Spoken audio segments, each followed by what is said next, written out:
वासनानाश हाच मोक्ष. पुष्कळदा भक्ती म्हणजे काय किंवा परमार्थ कशाला म्हणतात हेच आपल्याला कळत नाही. ज्याला प्रपंच नीट करता येत नाही त्याला नाही परमार्थ करता येणार. प्रपंचाला कंटाळून भक्ती नाही येणार आणि कंटाळा प्रपंचाचा येण्यापेक्षा विषयाचा आला पाहिजे. मला सुख व्हावे हा प्रत्येक जीवाचा मुख्य हेतू असतो. मोक्ष म्हणजे निरातिशय सुखाचा अनुभव होय. जिवंतपणे मिळालेली आत्यातिक सुखाची स्थिती अशी मोक्षाची व्याख्या करता येईल. खरोखर भगवंताजवळ काय कमी आहे? एक, आपले मन ज्याला द्यावे आणि त्याची श्रद्धायुक्त भक्ती करावी. काळजी करणे म्हणजे भगवंतासारखा भरवसा नसणे होय.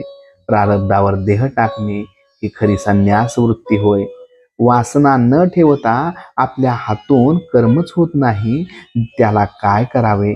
माझे समाधान माझ्याजवळ असताना दुसरीकडे ते मिळेल असे आपल्याला वाटते, हेच आपले चुकते. हवे पण संपले नाही तोपर्यंत समाधान नाही आणि हव्यास मरेपर्यंत सुटतच नाही. हे सर्व रोगांचे मूळ आहे आणि म्हणूनच ज्याची वासना नाहीशी झाली तो मोक्षत्वाला गेला खरा. आशेची निराशा झाली नाही तोपर्यंत भगवंताचा दास नाही होता येणार. आशा जेव्हा मनात उठेल तेव्हा ती भगवंताला अर्पण करावी.